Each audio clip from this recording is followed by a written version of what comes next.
Esto es Metaversadas. Hablamos en virtual. Somos Yaisa Moreno y Jimena Tormo y te damos la bienvenida a nuestra segunda temporada.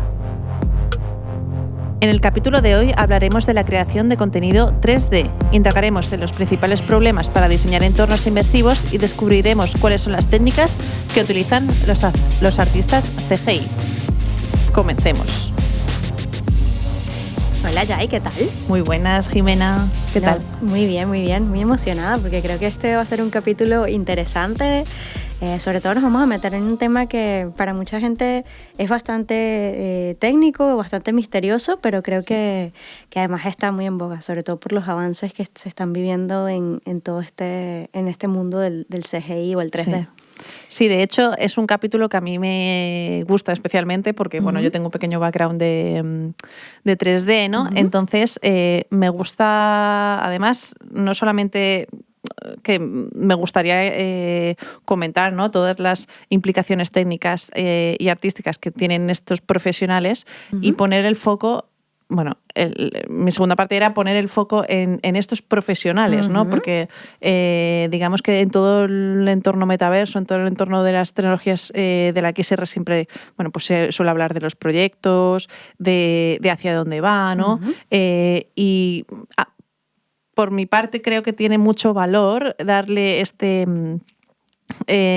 pequeño tiempo, ¿no?, para los profesionales que se dedican a ello. Sí, de hecho, esta temporada, si tenemos que describirla y compararla con la temporada anterior, es una temporada bastante dedicada a los makers, a la gente que hace, posible las diferentes piezas, ¿no?, que conforman estos contenidos.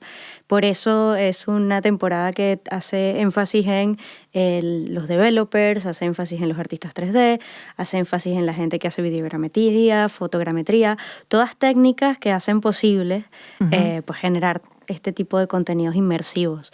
Y hoy hemos traído testimonios de 4 artistas, que además la particularidad que tienen es que son, digamos, 2 parejas de compañeros.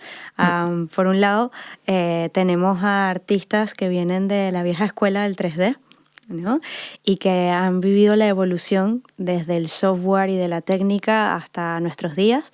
Y luego tenemos a una generación un poco más joven, más contemporánea quizás con nosotras, que bueno, está viviendo sobre todo ahora todos los cambios que ha vivido la técnica de CGI o 3D en los últimos años con la introducción de las tecnologías inmersivas, virtual production, la creación de mundos inmersivos, por lo cual va a ser un capítulo muy completo.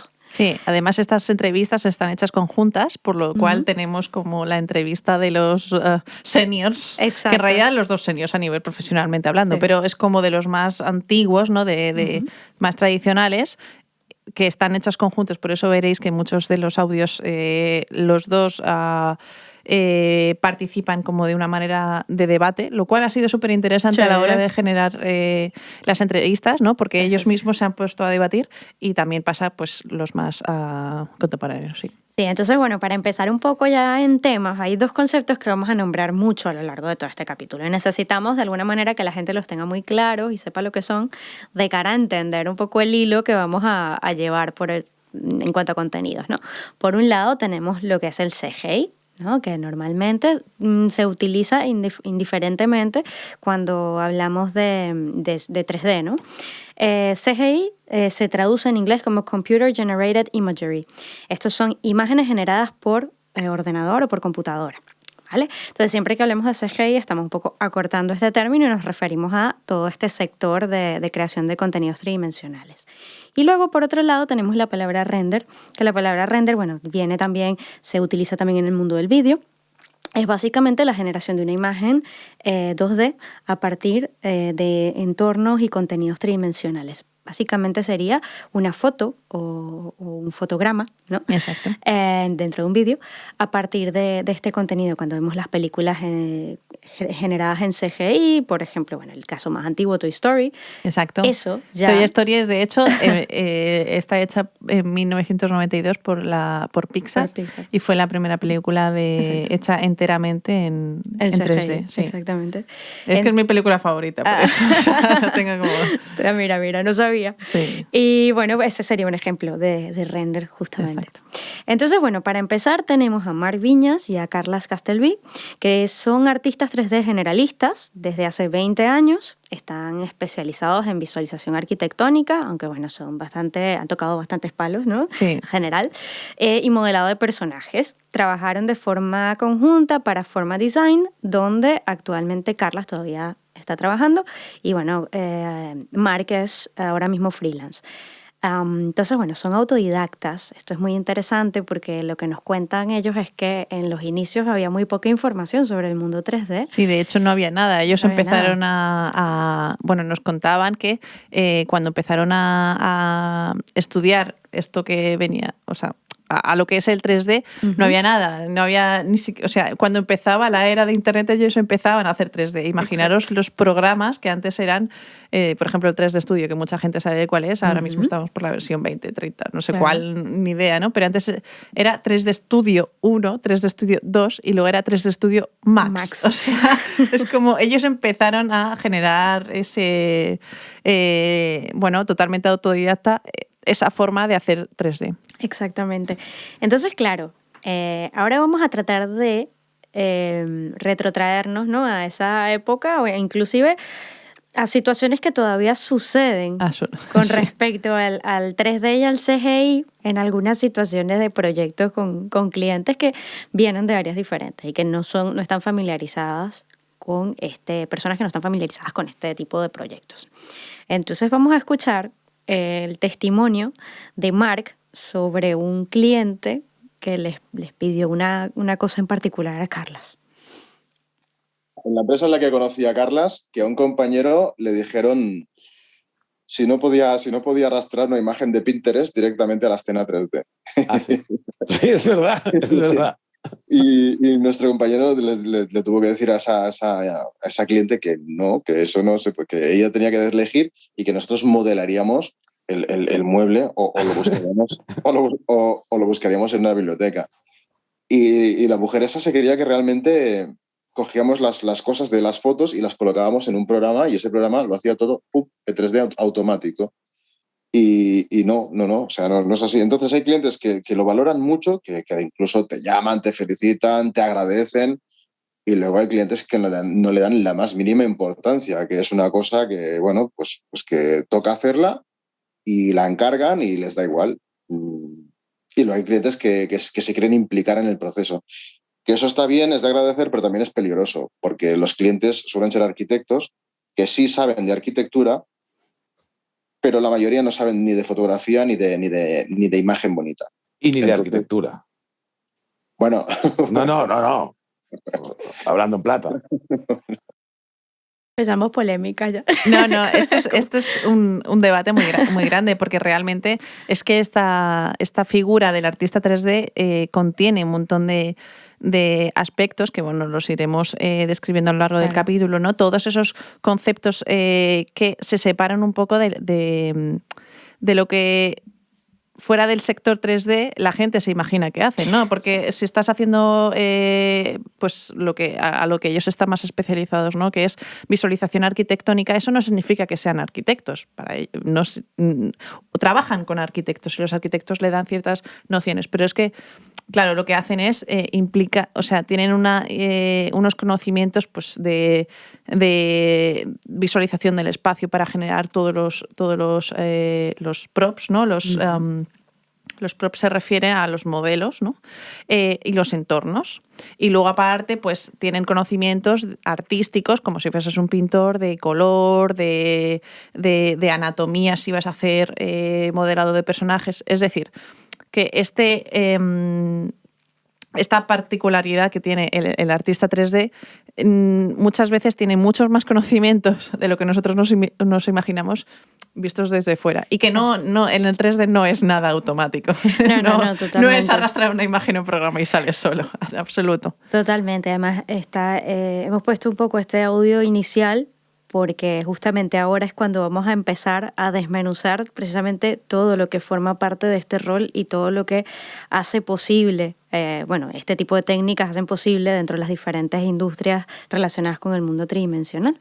Sí, y de hecho lo vamos a hacer desde dos puntos de vista. Uno que es el más tradicional del render, que muchas veces está asociado pues esto a visualización arquitectónica y al render, ¿no? Que es esta imagen fija, pero luego lo vamos a comparar, ¿no? Con lo que nosotras más tocamos en este podcast, que es el metaverso y las realidades extensivas. Porque la forma, digamos, de hacer 3D es muy diferente. Tiene como sus pequeñas peculiaridades y queremos enfocarnos, ¿no? En cuáles son esas diferencias. Y por eso tenemos estos dos tipos de colaboradores, ¿no? Los que son Carlas y Marc. Y ahora vamos a presentaros a Javi Pérez y a Artxai Elorza, que son artistas 3D generalistas también, pero están especializados más en Javi en animación y Artxai en creación de entornos 360, pero mucho más enfocados, o su expertise está sobre todo en proyectos que son de proyectos virtuales para el metaverso y para realidades extensivas, realidad virtual, realidad aumentada, etcétera, ¿no?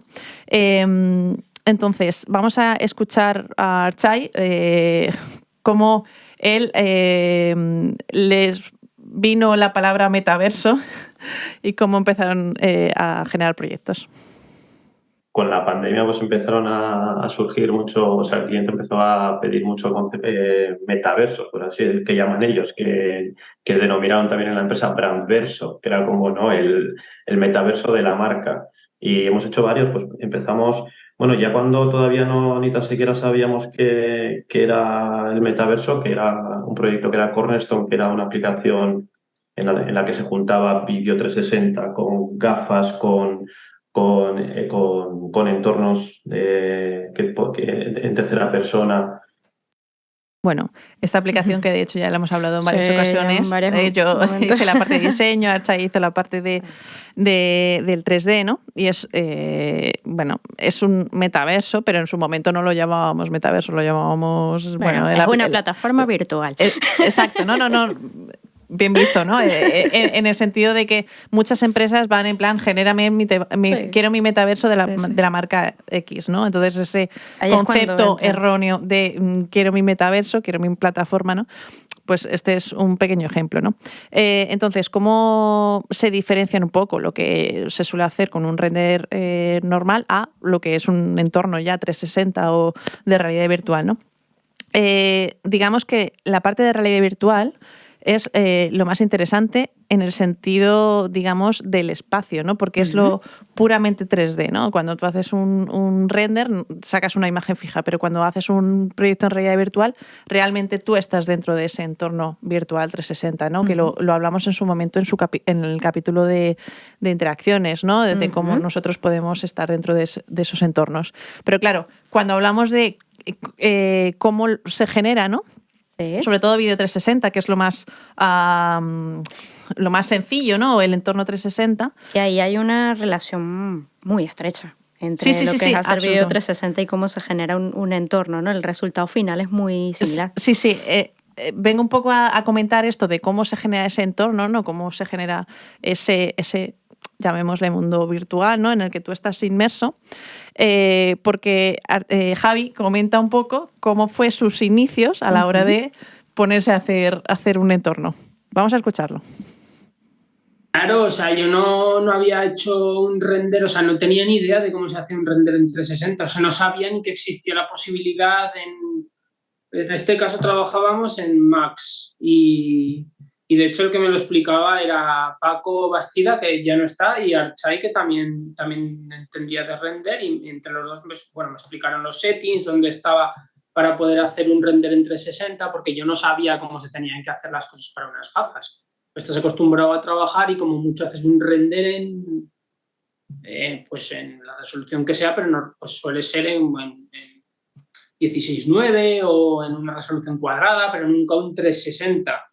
Y es muy raro porque yo estaba acostumbrado a poner una cámara, lo que se viera por la cámara salía, el resto de la escena te daba igual, y ahí ya no, ahora ya importa todo porque todo va a salir. Entonces fue como raro, y ver esas imágenes así que no las habías visto nunca, ¿sabes? Todo deformado, que es como, ¿pero qué estoy viendo? Y luego, claro, te la ponías en unas gafas y ya decías, ¡hola, qué guapo! Bueno, mucho como lo he expresado ahora. Sí, ¡hala, qué guapo! Que de hecho es lo que te comentaba, ¿no? La sensación es muy similar cuando haces vídeo, porque tú plantas ahí tu cámara y cuando ves el resultado es esta imagen equirrectangular. Equirrectangular es el concepto técnico de las imágenes que Sí. son 2:1, Sí, el que lo formato. hablamos en la temporada pasada, que justamente está basado en las proyecciones de mapas terrestres, digamos que ese es el concepto. Entonces, ¿qué pasa? Ellos hacen lo mismo en 3D, lo que hacen es que plantan una cámara virtual en ese entorno 3D para sacar el equirrectangular, que nosotros en vídeo hacíamos físicamente con una cámara. Sí. Entonces tienen los mismos problemas de altura que puedes tener, por ejemplo, cuando grabas con una cámara en el mundo real. Si la pones muy alta, entonces la percepción es que eres muy grande con respecto al entorno. Si la pones muy bajita, te sientes muy pequeño con respecto al entorno.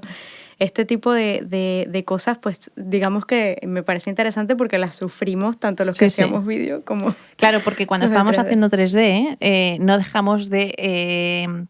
realmente hacemos una analogía casi literal de lo que se hace en el mundo real, traducido del entorno tridimensional, ¿no? Es decir, por ejemplo, las cámaras que utilizamos, las cámaras dentro de un entorno 3D, cumplen las mismas características técnicas que una cámara física, ¿no? Sí.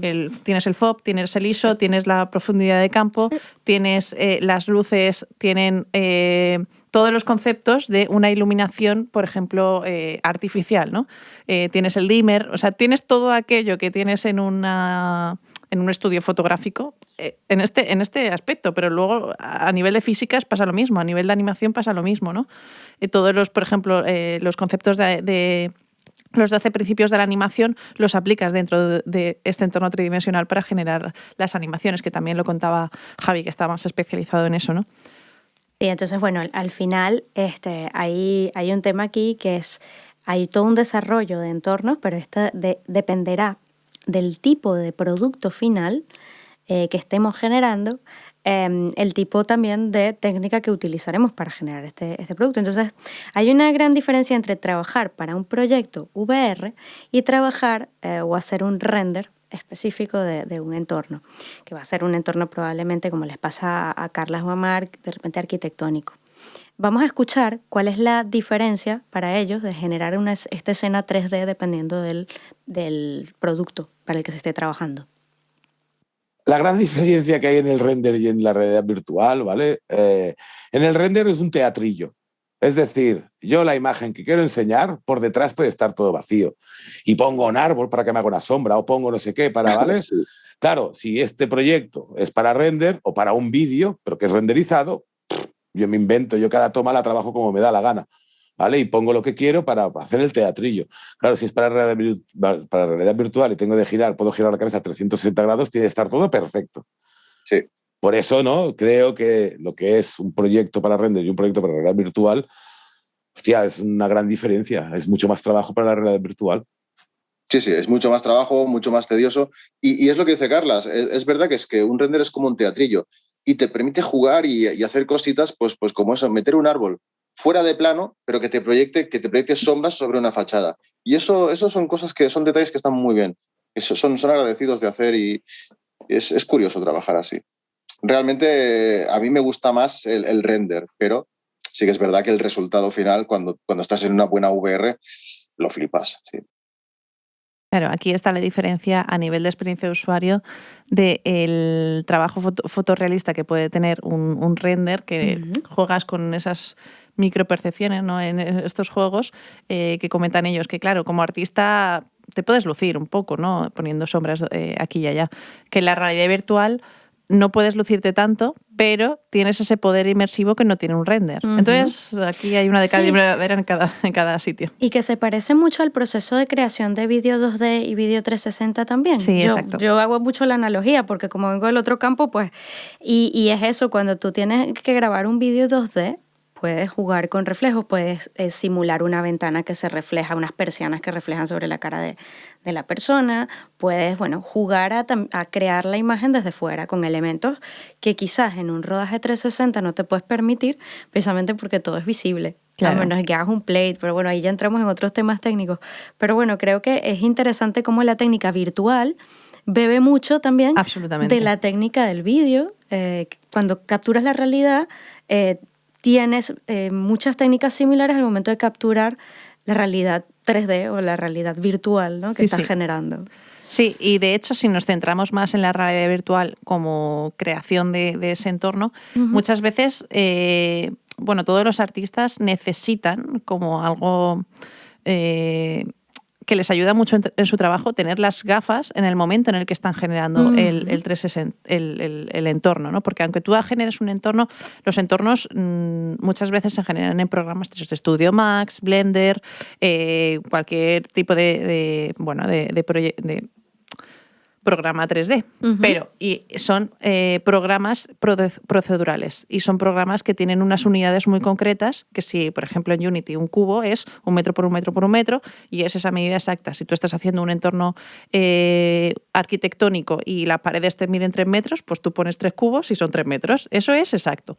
Pero ¿qué pasa? Que en el mundo virtual, en la realidad virtual, necesitas ponerte esas gafas para ver que realmente todo tu entorno encaja un poco con eso que tú estás viendo en una imagen plana a la hora de crearlo.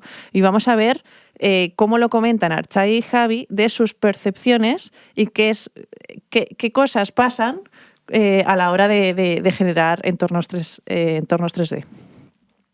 No, pero sí que te da la sensación, ¿no? Yo al principio, por lo menos, acuérdate cuando estuvimos haciendo Adobe y todos estos, daba la sensación, cuando te ponías, había veces que el espacio lo veías más pequeño, era como... Es como claro, más pero es que eso... de lo que tú estabas pensando que lo ibas a ver. Pero es que esas cosas muchas veces pasan por varios motivos. O sea, por ejemplo, donde esté colocada la cámara, porque hay veces que la cámara la ponen a 2 metros del suelo y entonces tú lo ves todo como si fueras gigante. Gigante no, pero tú estás acostumbrado a ver las cosas a una altura de 1,70 o lo que midas, ¿no? Más o menos. Y claro, cuando te la ponen a 2 metros es como, hostia puta, ¿qué ha pasado aquí? Ah, no, que la cámara está subida, no sé qué. O estás sentado, te pones las gafas y claro, lo ves todo sentado. Entonces, no iba tanto por ahí, porque eso al final ahora te posiciona a la altura, o sea, tú colocas la altura como tal, tienes la altura precisa. Creo que era más el concepto del FOV, del Field of View, que tienes, que creo que era como más reducido. No sé, era el recuerdo que yo tengo de los primeros proyectos, que era como, y me acuerdo de trabajar con Alex Igor y era como, lo noto como más chiquito o más grande, no me acuerdo qué era, que tenía que escalar en un poco el espacio para que estuviera como lo queríamos ver. Y esto a mí me ha pasado realmente. Cuando he estado desarrollando algunos proyectos, algunos entornos en 3D, sí que es verdad que cuando lo ves en la pantalla plana, claro, tú tienes la pantalla plana que está limitada pues, en lo que mida la resolución de esa pantalla, ¿no? Y cuando te ponen las gafas, en función de qué tipo de gafas tengas, que esto es muy curioso, ¿no? O sea, tú tienes que saber exactamente dónde se va a reproducir. Porque, claro, el Field of View hace que tú tengas la percepción de que estás como más encajonado en un espacio o menos, ¿no? Incluso te diría que muchas veces los elementos que ponemos alrededor del espacio te encajonan mucho más. Es decir, si tú pones, por ejemplo, unas cajas que están muy cerquita de ti, te da la sensación de agobio. Aunque físicamente esté correcta, imagínate que estás reproduciendo pues, un espacio donde tienes sillas, ¿no? Aunque físicamente estás reproduciendo un espacio real en tu mundo virtual, hay algunas veces que tienes que alejarlo un poco. ¿Por qué? Porque te da esa sensación de agobio que no tienes en tu mundo real, pero que en el mundo virtual sí las tienes porque no tienes todo el campo visible en tus ojos, ¿no? Y esto solo pasa poniéndote las gafas. Claro, es que es un tema, es lo que dices, a tener en cuenta, depende del tipo de gafa que tengas, depende de los settings, etcétera. O sea, y aquí es muy importante, sobre todo lo que él comenta. Él habla de Alex Igor, que sabemos que es un programador. La comunicación entre equipos, ¿no? Entre el equipo de creadores 3D y el equipo de desarrollo para poder entenderse, ¿no? Para llegar a un punto en el que la experiencia sea pues agradable visualmente, pero además sea útil, además funcione correctamente en el player en el que se ha determinado o en la aplicación en la que se ha determinado que se tiene que ver. Pues mira, aquí yo creo que lo interesante siempre de este mundo es que es un poco la labor de diferentes, ¿no? roles y la comunicación es clave al final. Absolutamente. Y luego si lo extrapolamos un poco, bueno, si hacemos, volvemos un poco al render. Sí, lo que es el tema del tiempo de render, ¿no? Esto es clave. Esto es clave. Aquí también, desde el mundo de vídeo, pues nos empatizamos con ese tema muchísimo. El tiempo de render. Y cómo han cambiado los tiempos de render, ¿no? Ahora hablamos del tiempo de procesamiento de la imagen para generar la imagen final. Exactamente. O sea, un poco para entendernos. Tenemos un entorno virtual, hemos establecido el tiro de cámara, hemos establecido lo que queremos que se vea en ese encuadre, ¿vale? Ahora le damos a un botoncito que tiene que procesar y generar esa imagen final con los settings que hemos establecido, ¿vale? Entonces esto es lo que nos cuenta Carlas con respecto a lo que es ese tiempo de espera de la salida de esa imagen final. Entonces, el problema del render, y creo que Marc estará de acuerdo conmigo, porque también ha tocado Unreal, el problema del render es que, vale, sí, muy bien, estoy ahí haciendo mi escena de lo que sea, sí, bueno, nosotros lo hemos enfocado siempre a infoarquitectura, vale, sí, coloco mi sofá, mi planta, bla, bla, bla, todo, pero lo estoy viendo el viewport, no estoy viendo nada, ¿vale? Que luego con la experiencia y con los años y con la edad lo intuyes, ¿no? Vale, coloco esta luz, vale, y vas intuyendo cómo va a salir la imagen. Claro, yo cuando he trasteado y que hice como una especie de reforma de lo que queríamos hacer yo y mi mujer en casa, y lo hice en Unreal, flipaba. Porque claro, yo colocaba lo que quisiera y lo estaba viendo en tiempo real. Entonces, eso que me supuso, que me di cuenta que podía hacer las cosas a nivel de motor y de materiales, de luz, todo, mucho más rápido. No necesitaba el render. Es que no quiero el render. No quiero renderizar. ¿Por qué? Porque es que aparte que es mucho tiempo para poder verlo, tengo que hacer pruebas. A día de hoy ya casi todos los renders, ¿vale? Tanto Overwrite, está Corona, está el Arnold, el Cinema, ¿vale? Son a tiempo real o intentan hacer a tiempo real, ¿vale? O sea, tú estás tocando, pero no es el tiempo real de Unreal. ¿Me explico? No, Octane y Arnold yo sé que, bueno, tiene como una especie de barrido, ¿vale? Un progresivo, que vas viendo como tú mueves un objeto y ¿vale? Y el render se va viendo. Y a ver, se ha acelerado mucho, pero es que antaño era renderizar. Le dabas al botón y yo me iba a hacer un café, a dar una vuelta. Y aquí entra un nuevo concepto importante que es el render en tiempo real. Ahora profundizaremos más sobre lo que es realmente el render en tiempo real, pero básicamente con la llegada de Unreal se introduce la posibilidad de ver una imagen muy cercana al resultado final, prácticamente tiene las características de cómo se va a ver la imagen final antes de hacer el render. Porque, bueno, se ha invertido mucho tiempo de desarrollo en que esta herramienta lo permita. Entonces, antes lo que sucedía era que se lanzaba el render a la espera de ver cómo iba a quedar al final esa imagen a partir de las indicaciones de los settings que habíamos establecido. Que, ojo, porque podía durar días. Sí. Esto no lo sabe nadie, pero podía durarte días un render. Claro, y además eso lo llevamos a una película, por ejemplo, claro, que había que renderizar fotograma a fotograma. Sí, un fotograma de una imagen, por ejemplo, de una película de... Pues eso, de dibujos animados, de Pixar, de lo que sea, lo mismo te tarda en 4K, en el formato en el que se puede ver en un cine. A lo mejor te puede tardar perfectamente un fotograma 10 días en renderizarse. De hecho, esto del tiempo de render es súper curioso porque tú tienes que tener una imagen muy potente para procesar esa imagen, ese render. Pero hoy en día existen, y con Unreal y con todos los renders en tiempo real, yo creo que están perdiendo dinero, pero existen empresas que se dedican única y exclusivamente a hacer render, que es lo que se denomina una granja de render, ¿no? La granja de render es es una empresa que tiene ordenadores súper mega ultra potentes que se dedican única y exclusivamente al procesado de la imagen. Entonces, lo que tú haces como artista es que mandas ese archivo, digamos, en bruto a esta empresa, y esta empresa se dedica pagándote por el render o por un precio, sí, te manda la imagen ya procesada. Y entonces, en muchas empresas, de hecho, en mi empresa, en las empresas en las que yo estaba haciendo 3D, pasaba mucho que cuando no tenías tiempo de hacer tu renderizado porque tenías que al día siguiente entregar la imagen y tal, y sabías que el tiempo de render te tardaba 5 días, pagabas para que te diesen la imagen a lo mejor en media hora o en una hora, porque es que, claro, el tiempo de render, o sea, ya os digo, es que no es 10 minutos, es que son que te tirabas ahí viendo el ordenador y no podías hacer nada más, porque además si intentabas que el ordenador hiciese otra cosa, se petaba y tenías que empezar otra vez y era en plan, ¡no! Que claro, que se logra con un montón de ordenadores conectados, básicamente, para poder tenerlo. Sí, claro. Ahora entonces lo que comenta Carlos es, vaya, ahora tengo la posibilidad al menos de adelantar el primer paso, que es ver cómo va a quedar, gracias a que Unreal te permite verlo antes de darle al botón de render. Entonces eso también ahorra muchísimo tiempo en el proceso y bueno, evidentemente se han acelerado los tiempos de render.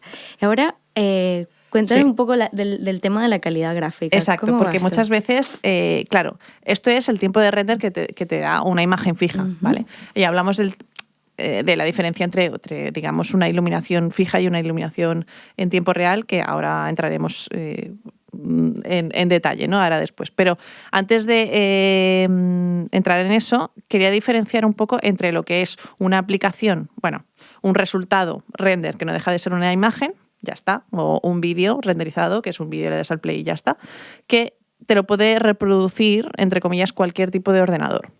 Pero ¿qué pasa? Que cuando estamos en una aplicación de realidad extendida, por ejemplo, VR, un vídeo 360 o una aplicación en realidad aumentada, o incluso una aplicación, una plataforma virtual dentro de Web3, no solamente tenemos que tener en cuenta el tiempo de procesamiento de esa imagen, sino que además tenemos que tener en cuenta en qué dispositivo se va a exponer. Vamos a escuchar a Javi cómo lo cuenta. ¿Qué pasa?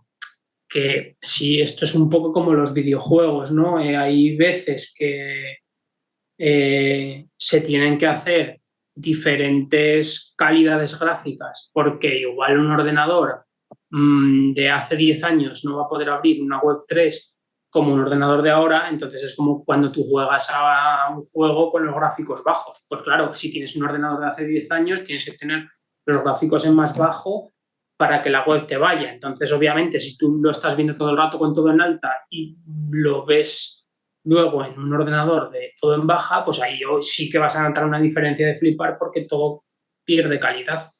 Pero no depende de que sea la web, sino de dónde vas a ver esa web.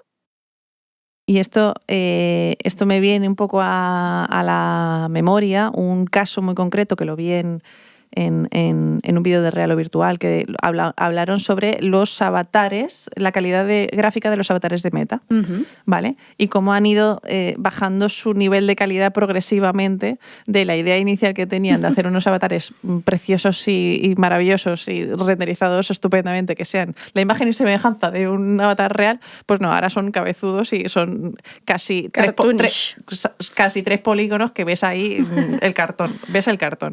Entonces, ¿qué pasa? ¿Por qué se ha producido eso? Y aquí hay como un equilibrio. Tenemos que hablar sobre un equilibrio, porque el 90% de las personas que utilizan plataformas virtuales dentro de su web tienen ordenadores que no los cambian cada año. O sea, cambiar un ordenador cuesta dinero. Entonces, y sobre todo porque no son conscientes del proceso de qué ordenador necesitan para visualizar ese contenido. Simplemente a lo mejor lo usan para abrir el Word, el Internet y ver una película de Netflix, y para esos casos no necesitas un ordenador hiper ultra potente.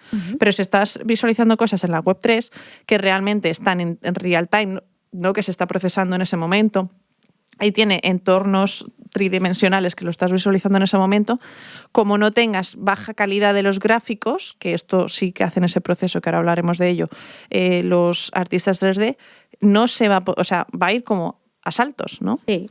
Entonces, lo que hablaba sobre los avatares es que si tú quieres llegar a más gente que tienen ordenadores peores o de hace más años, tienes que bajar la calidad de esos gráficos. Si quieres llegar a menos gente, pero tener una calidad de gráficos mejores, tienes que darles la oportunidad o darle la aplicación a un sector de la población que tenga un ordenador lo suficientemente potente, o una red también de Internet lo suficientemente potente, para que puedan procesar esa información en tiempo real y que tú no veas el avatar moviéndose de forma a saltos, ¿no? Entonces aquí el equilibrio está entre llegar a más gente con calidad peor, llegar a menos gente con calidad superior. No en función de quién haga los gráficos, que los puedes hacer más o menos bien. Que de hecho es una constante en todas las plataformas virtuales y se habla muchísimo de la baja calidad visual con respecto a videojuegos o con respecto a otros productos audiovisuales creados en 3D, ¿no? Y está, por ejemplo, el caso de Roblox. Si queremos tener una plataforma que esté como está Roblox en móvil, en tablet, próximamente también en VR, en desktop, necesitamos, bueno, bajar la calidad visual. Si no, toca hacer lo que comentábamos en el capítulo, o vamos a comentar en el capítulo de desarrolladores, que es apostar por pixel streaming. Sí. ¿No? Pero ya aquí hablamos de otra técnica, hablamos del... Claro, del ahí tienes que tener también internet no suficiente... No, y necesitas invertir dinero en servidores que estén precisamente procesando en tiempo real todo ese entorno y enviándolo tras de señal de vídeo a todos tus usuarios. Entonces, claro, eso ya complica muchísimo lo que es la generación de contenido. Pero bueno, digamos que esta es la explicación. O sea, cuando un cliente nos diga, es que yo quiero la calidad máxima y quiero crearme una plataforma virtual que sea muy top.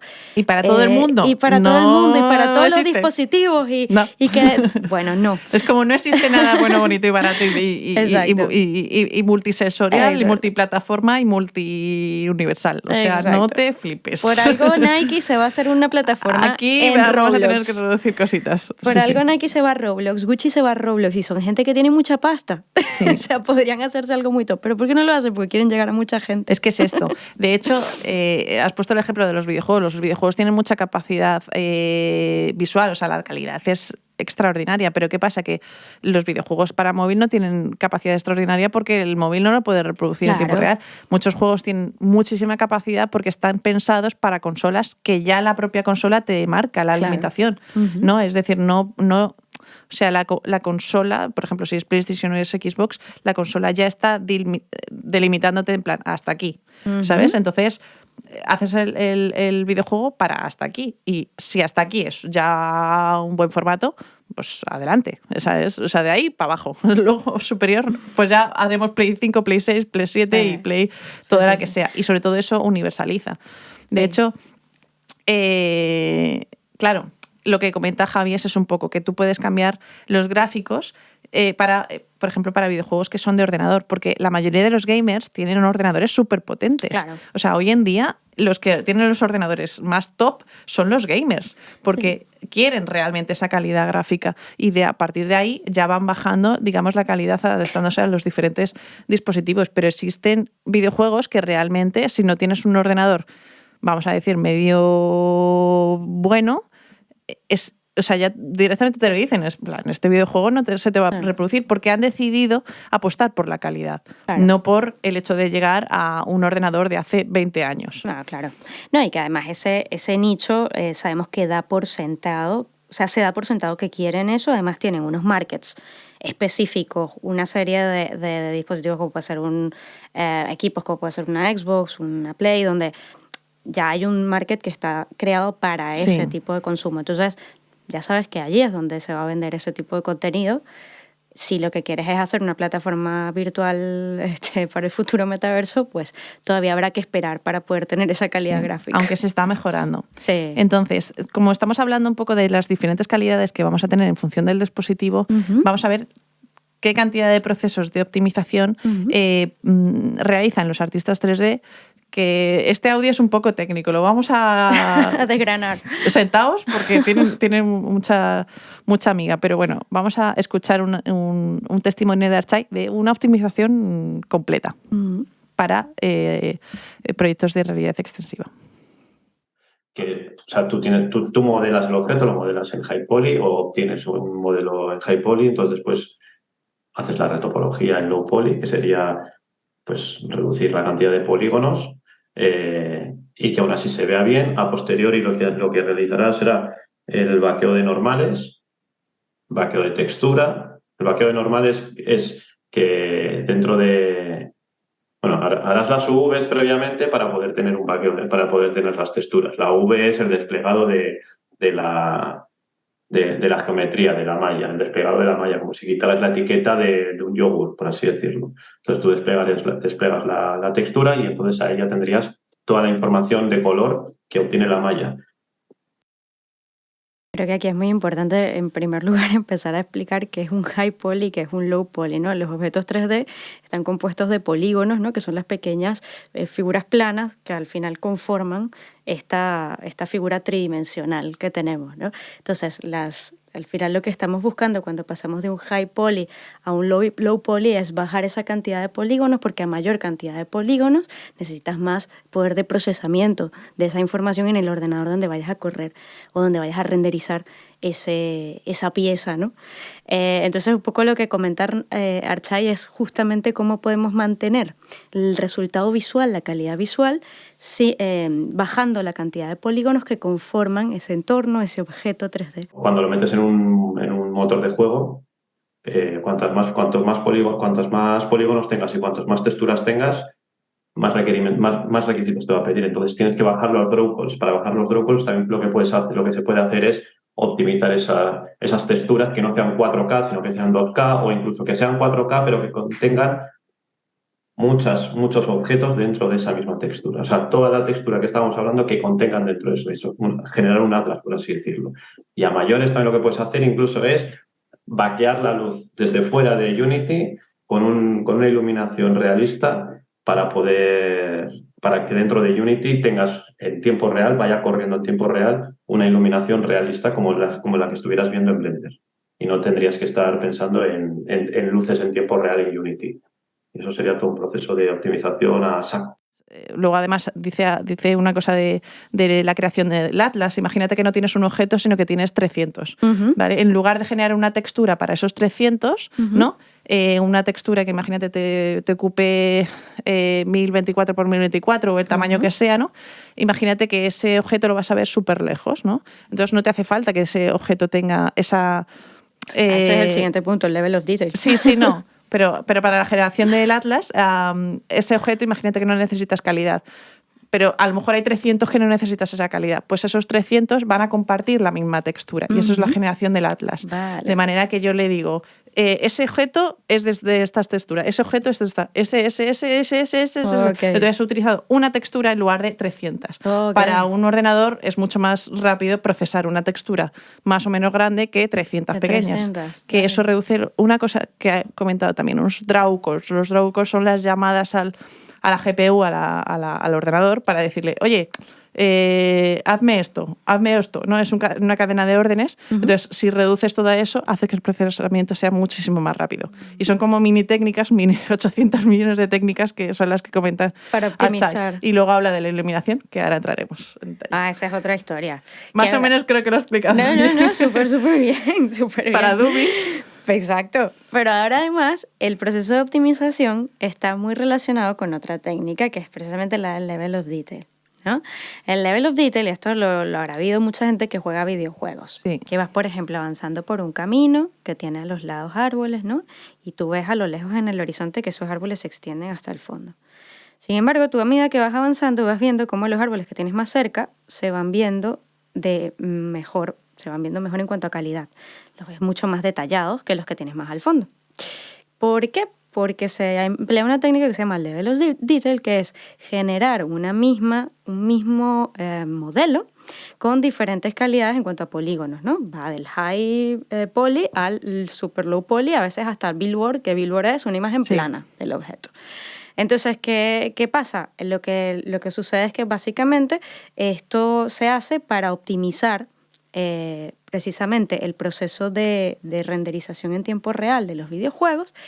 Y es una técnica que tienen que tener en cuenta los creadores 3D. O sea, tienen que generar todas las variaciones posibles de ese objeto en cuanto a calidad, dependiendo de si está más lejos o si está más cerca. Entonces, Mark nos cuenta un poco más cómo funciona esta técnica.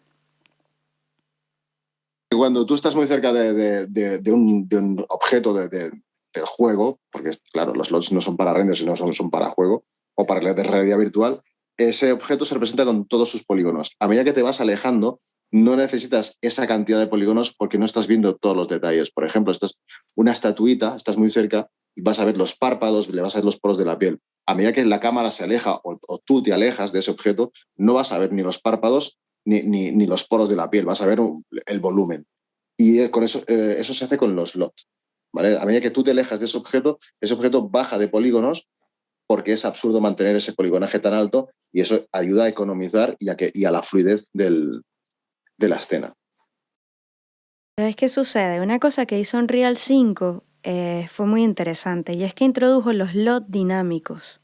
Y los LOT dinámicos, que lo hizo a través de una herramienta que se llama Nanite, es que básicamente sucede el mismo proceso de optimización, pero sucede dentro del mismo objeto. Entonces la particularidad que tiene es que, vale, vas avanzando otra vez por el camino de árboles, pero no eres capaz de percibir esos cambios que hay entre LOTs, sino que suceden de manera gradual. A medida que avanzas y a medida que se va renderizando, se va cargando la escena, esos LOTs se van adaptando, se va adaptando la cantidad de polígonos de esos objetos a la distancia a la que te encuentres tú de los objetos.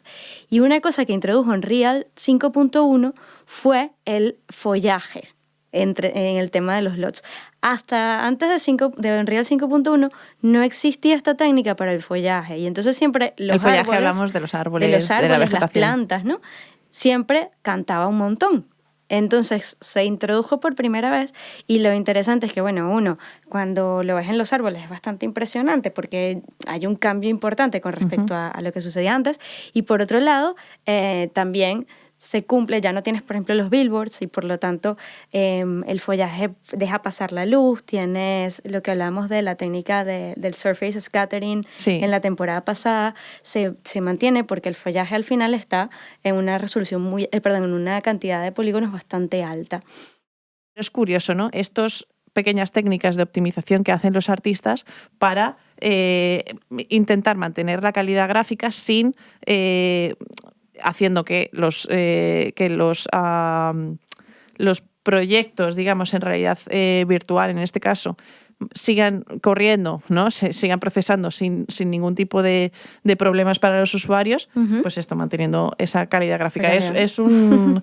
desde fuera no se ve, pero es todo un reto impresionante. Sí. Vamos mirando para aquí, vamos mirando para allá, vamos mirando para allá. Sí. Y ya no te digo nada de la iluminación, que es este punto en el que yo quiero meterme a saco, porque la iluminación prácticamente es una de las cosas que más importan cuando estás haciendo un render. De hecho, el realismo en un render es casi el 80%, ya no te digo no solamente el modelado, sino la iluminación, en el cómo trates tú la iluminación es prácticamente lo más importante. Que justamente de la mano con lo que estábamos diciendo al inicio, justamente el poder visualizar antes de hacer el render, esas condiciones de iluminación fueron lo que marcaron el antes y el después en todo lo que es esta técnica, ¿no? Sí, claro, porque antiguamente era como que tú muchas veces hacías un render o lo hacías con una calidad súper chiquitita. Imagínate que tú tienes que sacar un render de calidad 4K. Lo tienes que sacar primero en 256, ¿no? En una resolución súper chiquitita para ver cómo te estaba quedando, porque a lo mejor ese de 256 te tardaba el render 2 horas y no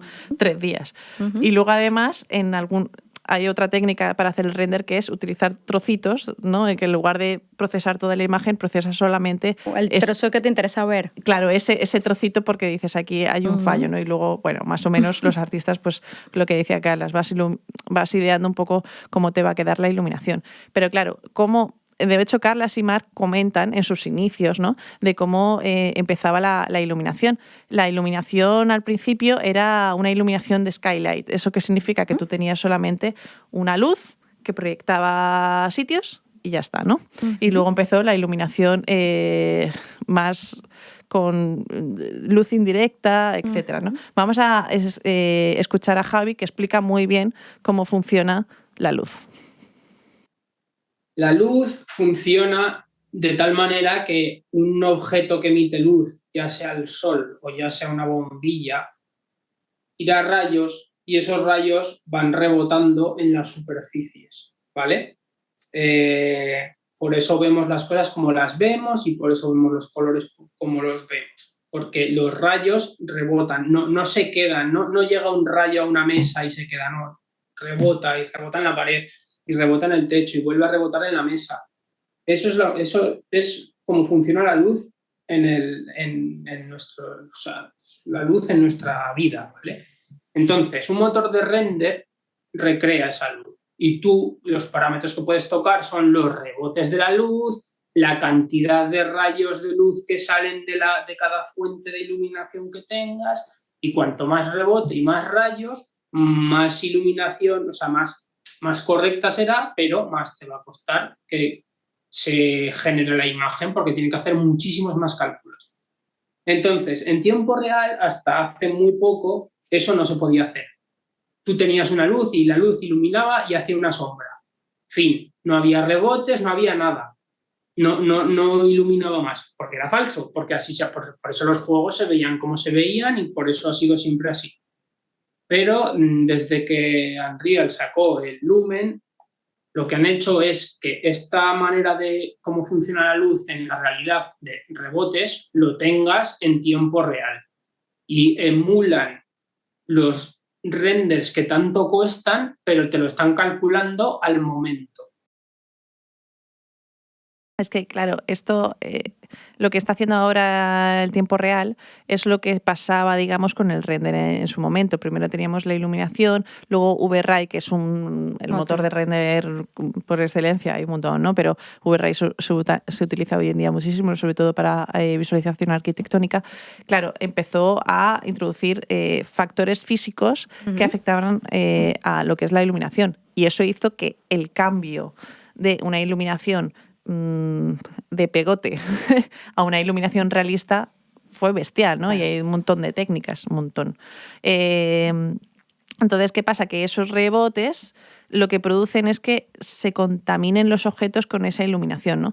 Es decir, si nosotros tenemos aquí, de hecho, estas paredes, ¿no?, que están rojas, no se ve muy bien, pero genera mucho realismo el hecho de que hay una luz que está rebotando en esta pared roja y nos está iluminando a nosotras. Nosotras tenemos esa contaminación roja muy sutil que permite que estemos integradas en ese espacio. Eso es lo que permite esta iluminación de rebotes, esta iluminación indirecta, que se llama, que no es indirecta, sino que es la que nos produce los objetos de nuestro alrededor, ¿no? Entonces, Unreal 5 supo introducir esto con el Lumen, que es uno de los cambios que hicieron que la calidad gráfica de los programas en tiempo real fuera muy superior a lo que se ha hecho hasta ahora, ¿no? Y una cosa que es interesante también es el hecho de que lo comentaban, que decían que introdujo el hecho de que lo que se modifica son los settings de cámara al momento de captar la imagen, lo cual lo acerca mucho a lo que es el proceso de la realidad. Claro, de capturar la realidad. Eso pasa en el render, ¿no? Que tú cuando... Sí, habla justamente eso del proceso de render. Eso lo comentaba Marc, que cuando tú estás haciendo un render y tocas las luces, ¿no?, para decirle cuánta cantidad o sea, realmente...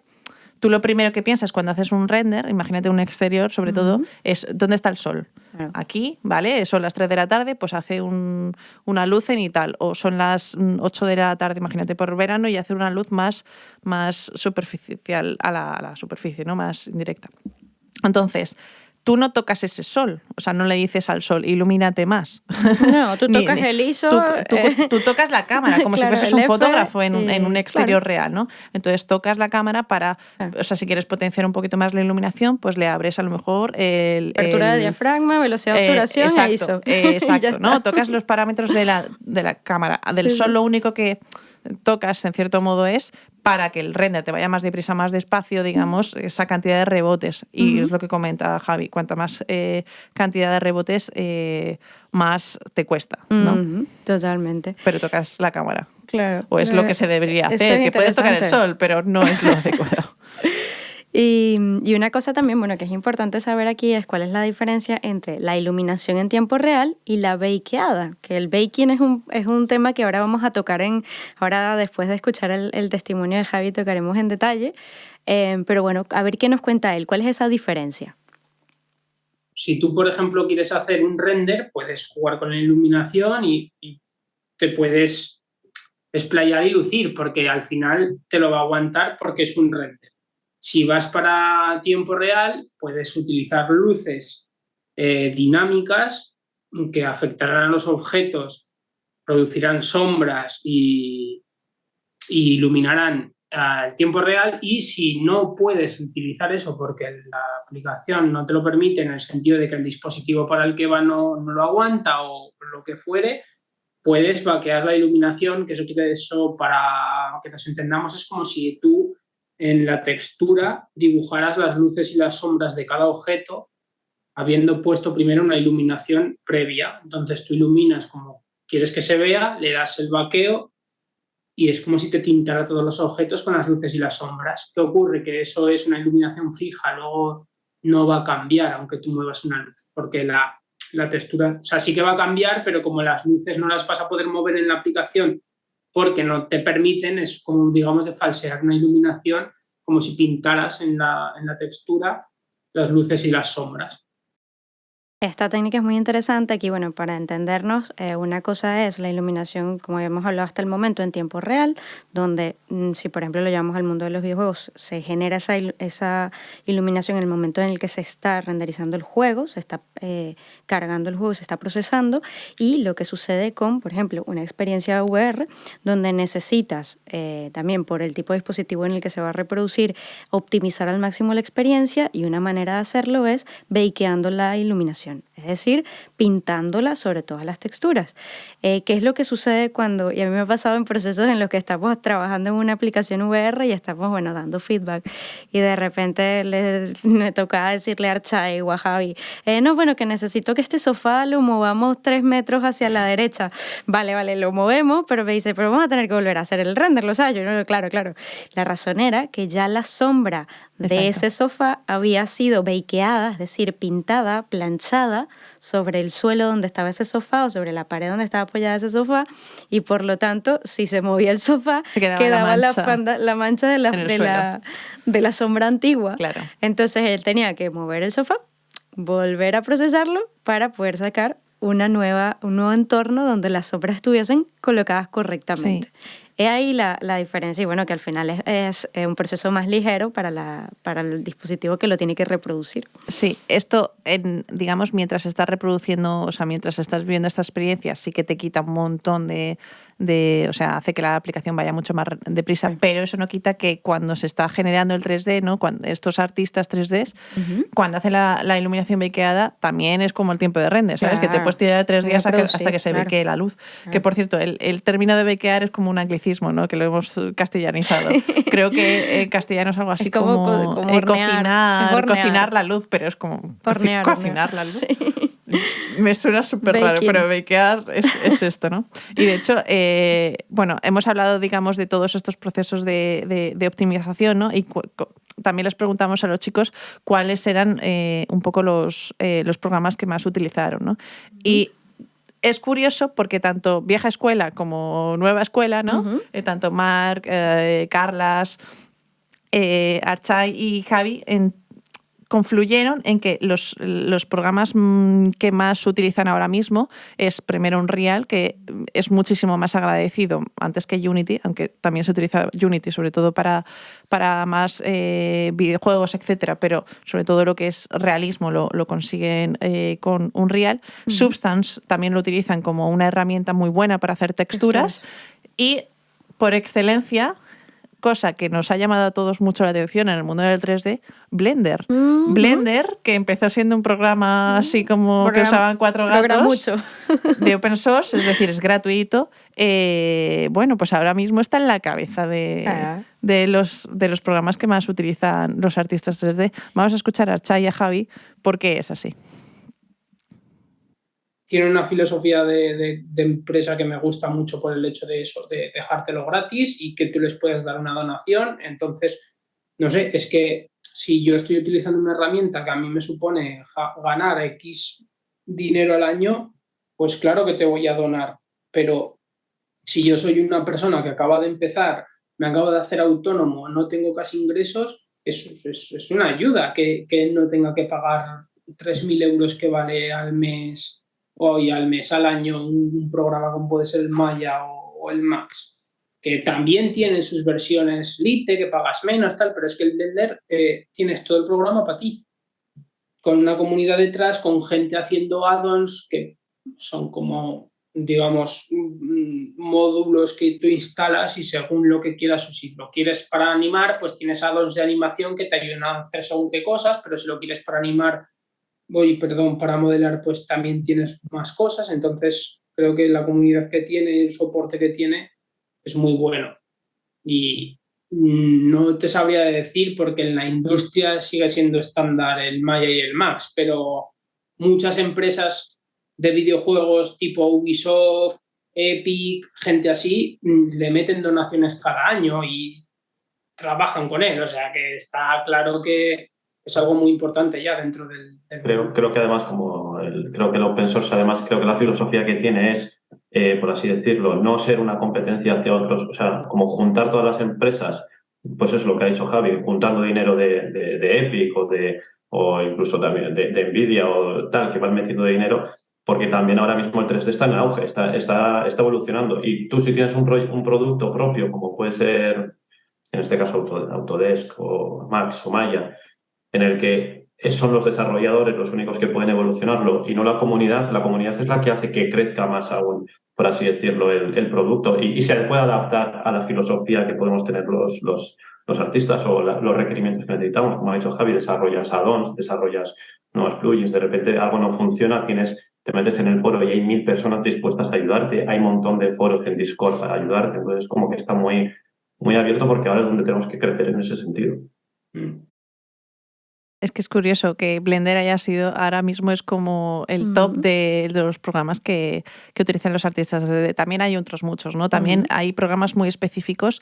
De hecho, es curioso porque cuando hacemos 3D nunca se hace con un solo programa. Siempre utilizas diferentes programas muy específicos para cosas muy específicas. Por ejemplo, para hacer vegetación, he hablado del Speed Tree, ¿no? Para hacer modelado de ropa, hay un programa buenísimo que es como... literalmente ser como un sastre, porque o sea, haces el 3D con patrones de ropa, es el Marvelous. Okay. Después también tenemos modelado orgánico, el modelado, digamos, de personajes para que sea más preciso, ¿no? Se utiliza el ZBrush, que es un programazo. Entonces, digamos que todos estos programas son muy específicos para técnicas muy específicas de 3D y no nos quedamos con Max y Maya, ¿no? Nos quedamos también con estos microprogramas que combinan a los más grandes, ¿no? Y después todos estos se meten en Unreal o en Unity en función de dónde vayas a generar la aplicación. Pues mira, y ya en la misma línea de lo que es la técnica, ahora vamos a hablar un poquito, y un poquito digo porque después ya tenemos un capítulo dedicado enteramente a esta técnica que, bueno, presenta un universo de posibilidades, que es la fotogrametría. Y bueno, se está utilizando mucho para la generación de entornos y de assets, tanto para el mundo de los videojuegos como para el mundo de las creaciones en general. O sea, ahora hay muchas librerías online que tienen piezas hechas a partir de técnicas de fotogrametría y son unos assets espectaculares. Sí.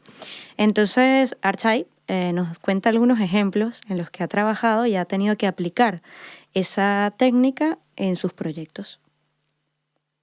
O sea, por ejemplo, la de Caminantes fue, aquí hicimos el decorado, escaneamos el decorado y después en base a ello se hizo como un producto transmedia, contenido transmedia, es decir, tenías una aplicación tanto móvil como podías visualizarlo mediante móvil o mediante gafas y tú te metías en la casa donde habían vivido la experiencia los protagonistas de la escena y tú ibas encontrando, era como un poco de investigación, ibas encontrando cositas que te iban contando la historia de lo que ibas a ver en la serie posterior. Y era y luego también hicimos la de Perú, que fue la de Perú era un earthquake que era para contar, en la que además metimos también visual effect y renderizamos en Unreal, que era un terremoto, que generaba un terremoto, se caía todo, escaneamos la clase, entonces después lo que teníamos que simular era el terremoto, porque no teníamos manera de simular el terremoto, entonces escaneamos la clase, modelamos, hicimos todo el proceso como hemos contado y después hicimos el efecto del terremoto para simular como todo el deterioro del espacio y lo que podían sufrir los chavales de la escuela en caso de que hubiera terremoto en esa escuela de Perú en un poblado así como un poquito desfavorecido. Y después sí, la última que hemos hecho para Vivim es un documental VR, o sea, como un documental VR, por así decirlo, que es el Squadron Cats, que es donde se hicieron se movía sobre todo en los ambientes del modernismo, Picasso y toda esta peña. Entonces es como pues contar un poco pues cómo vivían en aquella época, o sea, vivían, ¿no? Cómo se relacionaban entre ellos en ese bar, porque era como el movimiento de los artistas. Yo he visto los 3 proyectos, ¿no? Porque, yo estuve participando en Antecaminantes. Sí, yo participo en los otros 2, fíjate. y lo interesante, bueno, el de Perú, lo interesante era que se partía de una escena de vídeo 360. Entonces era esa misma escena, luego la recreó Archai a través de fotogrametría desde el mismo espacio en 3D para poder destruirla porque era un terremoto. Entonces había una transición de vídeo a 3D que quedó muy bien. Y bueno, el resultado la verdad es que es muy interesante. Y en la parte, en Vivim, el proyecto que hicimos sobre los 4 Gats, que de hecho fue mi último proyecto trabajando en Vision, fue muy interesante porque él hizo el escaneo del entorno actual, ¿vale? Era un documental sobre el Café dels 4 Gats. Yo le tengo mucho cariño a ese proyecto porque fue un proyecto que parí desde la idea hasta el que se hizo, hasta la concepción final. Y él lo que hizo fue muy interesante porque cogió el espacio actual y lo convirtió en el espacio del pasado. Entonces hicimos todo un trabajo de identificar cuáles eran los elementos de ese entorno que ya no estaban en el presente, ¿no? Y que había en esos lugares en el pasado. Entonces hubo cosas que quitó, cosas que agregó, pero lo hizo con una finura y con un detalle que ese entorno quedó precioso. Es una de las piezas de fotogrametría más bonitas que he visto. Es un entorno para VR. Es un entorno para VR. ¿Y qué pasaba? ¿Por qué tuvimos que hacer fotogrametría? Porque necesitábamos que fuese 6DoF. Ajá. Entonces lo interesante es que... acordaros, el 6DoF es que te puedes mover por el espacio. Exacto, entonces lo interesante es que partíamos de un video 360 donde había una escena dramatizada, donde el dueño del café te contaba un poquito de la historia y después se despedía de ti y te animaba a explorar el entorno. Y a través de una transición aparecíamos ahora en el mismo espacio, pero 3D, por lo cual lo podíamos recorrer a través de 6DoF. Lo bonito era que el espacio era el mismo. Claro, le hicimos un tratamiento para dar a entender que habíamos hecho un viaje en el tiempo, ¿no? Al pasado, pero la verdad es que una cosa espectacular. Sí. Yo es que estoy muy contenta con ese resultado. En el caso de Caminantes a mí me llamó mucho la atención porque es una experiencia realidad mixta, Ajá. que no es realidad virtual. Y es curioso porque se hizo ese escaneo de una casa en la selva de Irati, allí en Navarra, el país Navarra, creo que es, en el que digamos que es una experiencia transmedia, ¿no? Que como comentaba, que tú tenías una serie de televisión, pero era una experiencia para realidad aumentada, curiosamente, que se hizo tanto para realidad virtual, pero también una experiencia para... Perdón, me he equivocado. Viene de la serie, pero tanto para realidad virtual como para realidad aumentada. Y yo me centré más en la realidad aumentada. Y era curioso porque, claro, tú cogías con tu teléfono móvil, escaneabas tu entorno para delimitar, digamos, el espacio que tú tenías y literalmente se plasmaba ahí la casa delante tuya. Entonces tú tenías como que con tu móvil ir visualizando, entrando en la casa para coger objetos del entorno y como, bueno... Yo me encargué de la parte de la interfaz, ¿no? Entonces, como que recogías objetos, ¿no? Y ya está. Y bueno, te explicaban una historia relacionada con los personajes, etc. Vale.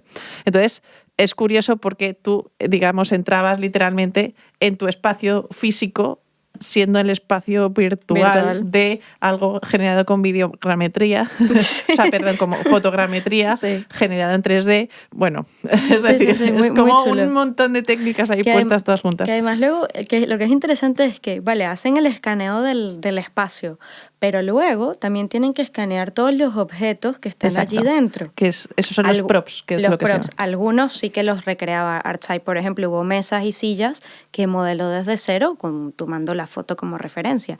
Pero hubo otras cosas que tuvo que hacer. De repente había muchos salientes y adornos que formaban parte de la decoración del entorno, lámparas que, bueno, en el caso de las lámparas también las recreó él mismo, pero sobre todo los detalles, todo lo que eran los ornamentos de las paredes, todo eso lo recreó a través de fotogrametría, que luego limpió y hizo la retopología. Y la verdad es que un trabajo de hormiguita en muchos sentidos, ¿eh? Claro. Ya ves, eso cuesta mucho. Sí, sí, sí. Y bueno, después también le pedimos a Archai que nos describiera un poco cómo se pone en práctica esta técnica, cómo la integras dentro de tu proceso de 3D. Y esto fue lo que nos contó.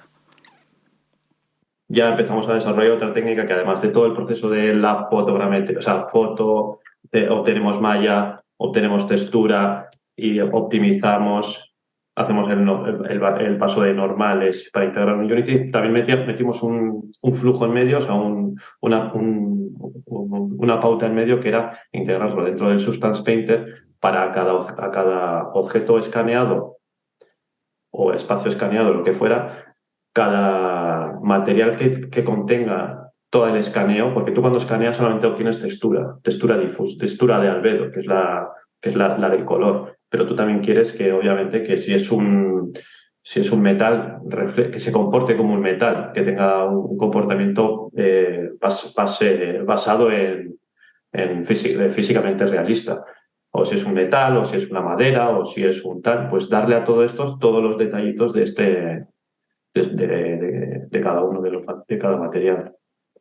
Y es súper curioso. De hecho, me hace mucha gracia que lo haga con Substance Painter. Substance tiene dos variantes, que es Substance Painter, que nos permite diferenciar, digamos, diferentes objetos para darles esas propiedades físicas, bueno, y sobre todo pintar directamente sobre el objeto. Bueno, tiene su propia técnica. Y luego está Substance Designer, que Substance Designer está más orientado a generar lo que son las texturas, vale, ¿no? Uno pinta el objeto directamente y el otro se centra en la textura. Okay. En la textura, que tiene como dos cosas a destacar. La primera es que son texturas tileables. ¿Esto quiere decir? Que se pueden repetir sin que tú veas esa repetición. Por ejemplo, si quieres, yo que sé, una pared, ¿no? Le puedes dar como una rotura, ¿vale? Pero y lo puedes reproducir, pero que esa rotura no se aprecie como todo el rato igual, sino que digamos, bueno, aquí estoy hablando más de procedural, no de tileable. El tileable lo que hace es que tú coges ese trozo y lo reproduces tanto... Y no se notan los cortes, y no se notan los cortes. Tienen continuidad. Exacto, eso es tileable. Pero por otro lado también es procedural, en el sentido de que tú generas, digamos, una rotura y esa rotura haces que sea diferente, digamos, en cada uno de las zonas, más o menos, como para que no se note, ¿no? Y esa rotura no la haces pintada, que la puedes hacer pintada, sino que la haces, bueno, a través de unas técnicas de procedural. Es que no me quiero meter mucho a nivel técnico. Y sobre todo se utilizan mucho texturas de ruido, que se llaman, ¿no? El noise, que, bueno, digamos que el Substance Designer lo que permite es poner capa sobre capa sobre capa sobre capa, generar muchas capas de texturas que, al unirlas todas, genera las texturas que son muy apreciadas para los artistas 3D, que son las más no ruidosas, sino las más sucias, ¿no? Por ejemplo, un artista 3D, cuando ve yo qué sé, una textura de estas que ha pasado el tiempo, que está súper con un montón de suciedades, moho, etcétera. Esas texturas, reproducirlas, es muy agradecido para el artista 3D, porque ahí mezclan un montón de cositas, ¿no? Mezclan que si la textura del ladrillo, que si la textura del cemento, que si la textura, digamos, el moho, ¿sabes? O sea, que se tiran ahí haciendo una texturita, le dan como mucho cariño, ¿no? Entonces eso te lo permite el Substance Designer, que además tiene plugin directamente para Unreal y para Unity. Vale. Entonces lo aplicas, pam, y se quedan ahí cada uno en su... o sea, cuando tú generas un material, pues generas un material de albedo, que es el color, un material, o sea, una capa, digamos, de las normales para generar esa rugosidad, una capa también de la iluminación, también le puedes meter aquí. etcétera, ¿no? O sea, digamos que es un proceso un poco complejo, pero que el resultado es muy bueno porque este programa está especializado en eso. Pero vamos a separarnos un poco. Nos vamos a ir ya de la parte técnica y vamos a hablar de cosas que les afectan a los artistas 3D en general en su trabajo, ¿vale? Y uno de ellos es una de las... de las grandes temáticas que han entrado con el metaverso, porque en el metaverso pues todo el mundo se puso pues a generar contenido y hubo una gran especulación en torno a los NFTs, porque muchos NFTs eran, o sea, muchos artistas 3D se pusieron a generar NFTs como locos, tanto artistas 3D como artistas digitales para generar pinturas, etcétera, pero en concreto a los artistas 3D se les vendieron como una manera, digamos, de que sacar dinero y de poder dedicarse a hacer props, ¿no? Para el metaverso, para las diferentes plataformas virtuales. Pero bueno, eso se queda un poco en agua de borrajas por diferentes motivos. Vamos a escuchar a Archai cuál es su opinión. Yo pienso que a nivel de... Para darle propiedad al criptoarte era una estafa. O sea, voy a volverlo a decir de otra manera que no sea... Para el nivel de... O sea, para el nivel, para el criptoarte, los NFTs han sido como algo que les ha hecho mucho daño, en el sentido de que se han hecho mucho criptoarte que no es válido como arte, que nadie compraría algo así simplemente por el hecho de que al final era una burbuja que se estaba creando y la gente se cegó con es mi opinión, pero que se cegó con ese concepto de capitalismo y sacar dinero de cualquier boom que hay, pero creo que los NFTs, incluso ahora yo creo que a futuro se servirán y se utilizarán. Porque al final es darle una propiedad a algo en este mundo virtual, yo creo que será importante. Es decir, no sé, estaré equivocado, pero el hecho de que tú puedas, encima en un mundo en el que es un mundo... Yo no estoy de acuerdo en el concepto de la propiedad, pero creo que al final tú cuando compras algo quieres que eso te pertenezca. Entonces, si tú compras algo virtual que puede llegar a pasar, querrás que te pertenezca. Entonces el NFT te dará esa unicidad que será tuya. Claro, habla de esto, de ese concepto del NFT como algo que puedes obtener tú como propiedad. Y es súper interesante porque los propios artistas 3D valoran eso. Claro. Pero la mayoría de los que yo he escuchado, ¿no? Y comparto un poco esa opinión de no deja de ser también una estafa, una especie de sensación de generar un producto que se va a revalorizar con el tiempo, pero en realidad dices, pero es que ¿quién va a comprar eso, no? ¿Tú sabes dónde creo que está el principal problema aquí? En el tema de la utilidad. Exacto. Que si te lo venden simplemente como un coleccionable que no tiene una utilidad clara, o sea, que de repente ahora, por ejemplo, son unas bambas virtuales, pero no tienes ningún sitio ni dónde ponértelas, ni a quién ponérselas, ni dónde usarlas, nada. Ni tampoco tiene un sentido que te las pongas porque, bueno, no hay lo que decimos, ¿no? Hay muchas plataformas virtuales que están vacías, realmente no se está generando esta comunidad que se espera que se genere en los próximos años. Todavía no es algo que sea una realidad en la mayor parte de entornos virtuales. Y mucho menos en los entornos virtuales que ya son compatibles con el uso de NFTs, ¿no? Un Decentraland, un Sandbox son desiertos ahora mismo, ¿no? Entonces yo creo que hasta que no exista una comunidad dentro de esos espacios que realmente les dé un uso constante, que realmente tenga un sentido claro, lo que hemos hablado tantas veces, de hecho en la temporada 1 lo hablamos, ¿no? El tema de la identidad en estos entornos, la importancia de poder vestir a tu avatar, de poder interactuar en este mundo virtual, de generar realmente una economía que tenga sentido, no solamente comprar coleccionables por comprarlos. Yo creo que cuando realmente esos assets tengan una razón de ser y un sentido, va a tener una coherencia el generar esos assets para determinadas plataformas, para determinados usos. Yo creo que hasta que eso no pase, seguirán siendo simples coleccionables que se revalorizarán, serán productos de lujo. Sí, es que es curioso porque esto se asemeja mucho a los skins de los videojuegos, ¿no? Sí, es decir, en los videojuegos tú también te comprabas skins pues para tener tu propio estatus social, etcétera. De esto ya lo hemos hablado. Pero Javi comentó una cosa que a mí me llamó mucho la atención y es que es verdad. Dice, si tú tienes un objeto que es un skin, a mí me da igual, o sea, en el caso exclusivo de los videojuegos, dice, a mí me da igual que mi skin, y tú misma lo dices, ¿no? De la utilidad, que mi skin sea X o Y. Yo lo que quiero es jugar, ¿no? O sea, que sí, que me va a dar un estatus social y tal, pero realmente mi objetivo es jugar, ¿no? Entonces, si yo tengo este objeto como un NFT o no lo tengo como un NFT, me la suda. Hasta cierto punto, como dice Archai, si es coleccionable o si tiene un nivel a nivel estético, etcétera, interesante, pues en cierto modo sí lo voy a pagar y sí quiero tener esa propiedad, ¿no? Pero en el mundo digital se pueden hacer muchas réplicas de ese mismo objeto, ¿no? Entonces, realmente, ¿hasta qué punto me va a interesar tener ese NFT? Claro, cuando sea necesario, pues bueno, lo que hemos hablado muchas veces, el tema de la interoperabilidad, el tema de que puedas utilizarlo en más de un lugar, el tema de que pase el tiempo y aunque ese juego cambie y se actualice y ya no esté más esa skin, tú igualmente la puedes seguir usando allí porque ya la tienes y ya forma parte de tu propiedad y al conectar tú igual puedes utilizarla allí dentro.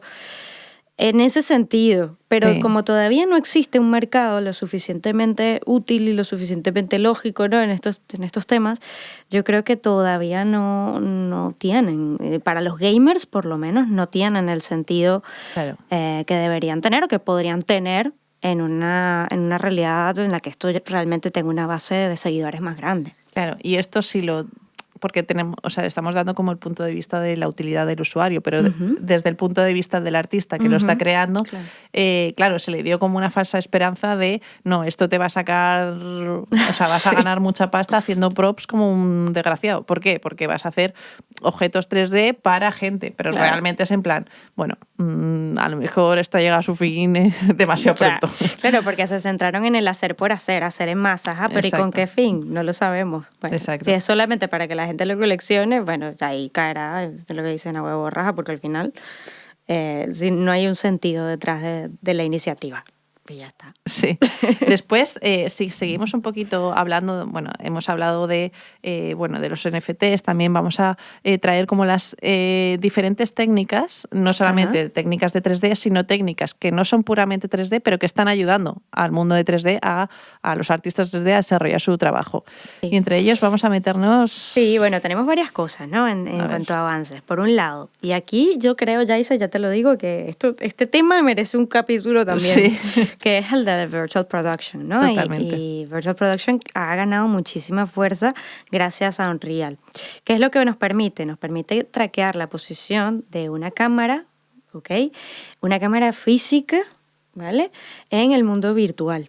Es decir, podemos hacer un rodaje en un set de grabación donde lo que estamos transmitiendo sea una mezcla de imagen real, grabada, una persona, un actor, y ese actor en realidad esté en un plato completamente virtual y nuestros movimientos de cámara en ese set físico van a tener una correlación con una cámara virtual que va a estar moviéndose en paralelo en ese entorno virtual. ¿Esto qué quiere decir?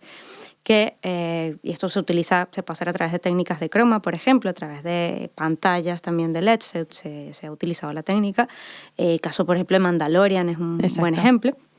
Lo que nos permite es hacer esto, movimientos de cámara, cosa que antes no podíamos hacer, nos permite traquear elementos en la escena y podemos, incluir actores en sets completamente virtuales. Entonces, ya lo que pasaba antes con los actores que estaban en medio de un entorno completamente verde, actuando e imaginando, sí. Pues ya saben un poco si... Ya tienen contexto. Exacto, porque ellos la pantalla verde siguen viendo una pantalla verde, pero si esa pantalla verde le ponemos la imagen del entorno virtual que ellos se tienen que imaginar, ya no se lo imaginan. Ya no se lo imagina. Que no es real, que está hecho por CGI, pero dentro de... se lo metemos a ellos para que se imaginen. Para que se imaginen. Están en... ¿Qué pasa? Técnicamente es muy interesante. Es súper complejo, esto ya hablaremos. Pero técnicamente es muy interesante porque te permite hacer cambios en la escena, allí en el set. Sí, en tiempo real, exacto. En tiempo real, puedes cambiar la iluminación, puedes cambiar la posición de los objetos en la escena 3D, puedes cambiar añadir nuevos elementos a la escena. Todo esto lo puedes hacer allí en tiempo real y al final, eso es un entorno en Unity, en tiempo real, con actores reales. O sea, impresionante. Este es un poco el resumen de la técnica. Ya hablaremos en más detalle porque sí que es un tema que nos interesa mucho.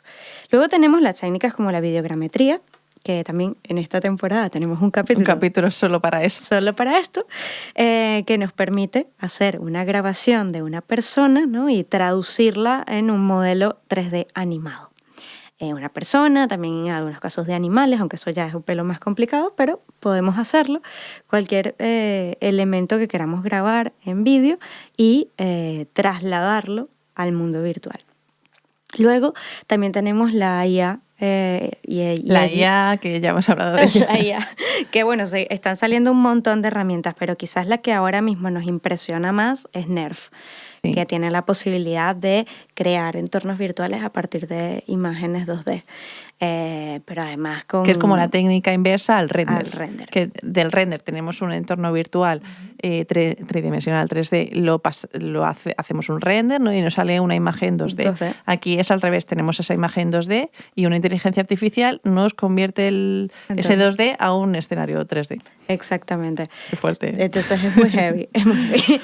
Lo interesante aquí es que bueno, puede facilitar muchísimo el proceso, puede agilizar procesos como la fotogrametría, por ejemplo. Yo creo que bueno, combinado ya con todas las técnicas que hemos comentado en este capítulo, Nerf puede ser también un antes y un después en lo que es la técnica 3D, ¿no? Y bueno, lo último que nos queda es Omniverse de NVIDIA, que bueno, es un paquete que tiene varias cosas, pero una que nos llama mucho la atención después de haber hablado con nuestros artistas 3D es la que tiene que ver con la animación de labiales o sincronización de labiales. Y lo que tiene interesante es que a partir de audio, ¿no? Aquí hay una capa de inteligencia artificial importante, es posible animar a las labiales de personajes 3D. Entonces, bueno, esto es un trabajo que quita muchísima carga sobre todo a los animadores, que antes tenían que ir poquito a poco, bueno, vocal a vocal, consonante a consonante, sí, adaptando, ¿no? El movimiento de los huesos de la cara para poder ir animando las bocas de los personajes para que pudieran hablar. Sí, de hecho, justamente dices, quita el trabajo, vamos a poner aquí, sacar la puntillita. Y es, claro, les preguntamos tal como hicimos, ¿no? en el capítulo de inteligencia artificial, si realmente la inteligencia artificial, todos los avances que se han producido, quitarán el trabajo a los artistas. Lo preguntamos a los que se dedican a la inteligencia artificial. Pero ahora vamos a ver qué respuestas nos dan los propios artistas, que creo que es una contraposición un poco a esa imagen, ¿no? Pero es curioso, porque creo que van un poco de la mano. Vamos a ver qué nos comenta Archai. Creo que no, yo creo que cambiará el modo de trabajar. Es decir, lo que decía Javi, al final se va a seguir necesitando un ojo que valore. O sea, un juez de lo que genere la IA, o sea, que igual a futuro no, que igual a futuro ya directamente es como, bueno, aquí lo tenéis, aquí está, venga, nuevo capítulo de Love, Death and Robots, venga, y otro, pero no digo que nosotros dejaremos de consumir, porque cuanta más demanda hay, menos se consume, entonces, bueno, yo creo que por eso se buscará la exquisitez, o empezaremos incluso a ver, a poder identificar qué ha hecho una inteligencia artificial y qué no, espero. Claro. En plan, eso sería ya increíble. O sea, que podamos desarrollar nosotros mismos, aprender hasta el matiz de dónde está la mano humana y entonces consumir cosas que molan y que son creadas con me voy a flipar con el sentimiento, ¿sabes? Pero que está creado por nosotros, tío. Con el sentimiento, que estén creadas con el sentimiento. Con el sentimiento, claro. Me hace muchísimo gracia este audio, pero es que es verdad. Sí, o sea, sí. Realmente los humanos, o sea, los que tenemos cierto criterio artístico, por así decirlo, porque hay gente que no tiene criterio artístico y le da igual que sea un 3D hecho por una inteligencia artificial o no, pero quiere decir, aquellas personas que valoran un poquito esa calidad gráfica, valoran también esa parte creativa. Y esa parte creativa solo la dan los humanos, ¿no? Que ya hablamos de esto, ¿no? Pero es ese matiz, casi te diría imperfecto, claro, que nos gusta tener. Que nos mola. Y además, una cosa que me gusta porque van muy de la mano con lo que nos contaban Jorge y José en el capítulo de inteligencia artificial. Y hay una cosa de la conversación de José que me recuerda mucho esto que dice Archai, que José dice, bueno, va a haber mucha gente que seguramente va a querer comprar cosas o adquirir cosas hechas por humanos, ¿no? O sea, que va a ser algo como una etiqueta extra de calidad o de coolness, ¿no? De algo Sí. que está muy bien hecho, un poco como lo que nos pasa con las cosas vintage. Sí, exacto. Este sentido de lo vintage que es Sí, auténtico. sí. Bueno, Que yo sea creo que, auténtico, sí. yo creo que tiene un poquito que ver con eso, con lo, como dice Archai, esa pasión o ese amor, ese cariño que se le pone a la Sí. creación, va a tener allí también un filón, unos Sí. seguidores. Sí, absolutamente. No solamente para eso, sino también para generar nuevos estilos, que la Claro. inteligencia artificial puede mezclar estilos que no existan, pero generar nuevos que ya haya, o sea, nuevos que no haya ahora mismo. Eso lo tienen que hacer un artista, ¿no? Sí, pues, Una persona y ya está. Exacto. Pero ¿qué pasa? Que es curioso porque los artistas, de hecho, Mark y Carlas comentan también que no solamente ellos piensan que quizás les van a quitar trabajo en algunas cosas que son muy automatizadas, pero dice como que muchos clientes se van a dejar llevar por no, la inteligencia artificial me lo hace todo, ya no prescindo de un artista. Dicen que al final volverán, que seguro que volverán, que ellos lo tienen como súper claro. Y no solamente eso, sino que dicen que además que les van a ayudar muchísimo a automatizar procesos que antiguamente eran un tostón, como por ejemplo lo que comentabas tú de la sincronización labial, ¿no? Sí. Comentan casos como, por ejemplo, abrir las subes, lo que hemos comentado de este desplegado de texturas, ¿no? Ese abrir las subes no se hace de manera automática, sobre todo para modelos que son muy complejos. Tú tienes que ir mano a mano diciendo, vale, esta es la costura, ahora lo hago por aquí, ahora lo hago por allá, ¿no? Para hacer que ese objeto realmente tenga la textura bien puesta, ¿no? Porque muchas veces como que hay no solamente hay desfase, sino que se ve el corte, entonces tienes como que simular, que hacerlo bien, ¿no? Y para eso tienes como que cortar por aquí, cortar por allá. ¿No? Ese proceso de automatización lo pueden hacer las inteligencias artificiales, por ejemplo, para hacer las texturas tileables, ¿no? Las texturas repetidas, ¿no? También lo pueden hacer inteligencias artificiales. Que esto ya no sé si lo comentabas tú, justamente, que Blender ya lo ha integrado. Exacto, sí, ¿no? sí. Por ejemplo, uno de los ejemplos que comentaba Mark es que en Blender ya hay esa inteligencia artificial. Stable Diffusion, exacto. justamente. Y él lo que decía es que, por ejemplo, para hacer, imagínate que estaba haciendo una habitación, ¿no? Y para hacer unos papeles que estaban encima de una mesa, que la habitación estaba así como ambientada en los... sí, que quería hacer como un herbolario. Sí, que quería hacer, claro, estaba como ambientada, ¿no? En la época medieval. No, en los años 20 de... cierto. De no sé dónde. Bueno, pero tenía como una... como una ambientación muy característica de ese sitio, ¿no? Entonces, para hacer la textura de unos papeles que estaban encima de la mesa, que realmente no tenía mucho protagonismo, pero sí que era importante que tuviesen esa textura bien integrada, ¿no? En esa narrativa, claro, tenía que hacerlo a mano, ¿no? Esa textura desgastada, con los papeles rugosos, con esa mancha. Las figuras de las flores, de las plantas. Sí, con las figuras de los bichos o de lo que sea, ¿no? Es decir, que una simple textura de un simple objeto podía llevarle muchas horas. Y que con inteligencia artificial eso para él era ¡pam! Porque le pone las palabras clave en el prompt y le generaba algo que más o menos lo tenía que matizar. Pero él lo comentaba desde un punto de vista de reducirle el tiempo de horas que se dedicaban a hacer eso. Claro. No el hecho de que le quitase el trabajo. Claro. No es en plan de, a mí me vino muy bien para coger esa textura, ya tenía más o menos la base hecha y luego lo cojo en Photoshop y lo mejoro un poco. Claro, todo ese proceso se lo ha quitado de su tiempo de trabajo, ¿no? Para hacer concepts, por ejemplo, cuando tú tienes una idea que quieres hacer un modelado de un personaje, ¿no? Pues partes de la inteligencia artificial metiéndole ciertos datos, que es lo mismo que haces buscando en Google referencias, pero la inteligencia artificial más o menos te reduce ese tiempo de producción, ¿no? Es decir, tanto Archai, Javi, Carlas y Mark confluyen en que las inteligencias artificiales van a cambiar el trabajo que están haciendo hasta ahora, haciéndolo que sea mucho más productivo. Claro. Y que no se sienten intimidados por ello. Pero sí que aquí hay un punto interesante y es cómo lo ve el resto de fuera del entorno de 3D, ¿no? Porque, por ejemplo, ArtStation es una web que se dedica a publicar, digamos, las imágenes de los artistas 3D, ¿no? Ujú. Entonces, es curioso porque hay una campaña muy fuerte para eliminar, digamos, de estas galerías, ¿no? Las imágenes generadas por inteligencia artificial, porque no están hechas O sea, hay una polémica importante aquí. por los artistas. A mí me parece bien, pero claro, Sí. habría que matizar un poco si es arte lo que hacen las inteligencias artificiales, si no, hasta qué punto utilizas la inteligencia artificial como herramienta y no la utilizas Claro, es como importante. el producto final, etc., ¿no? Aquí es importante también eso, de hacer la diferencia, quizás es a través de algún tipo de identificativo o alguna identificación que te permita saber que ha sido generado por una inteligencia artificial y que no. Pero bueno, vete tú a saber, o sea, es complicado. Es complicado. Es complicado, sobre todo porque a veces el resultado es muy Muy bueno.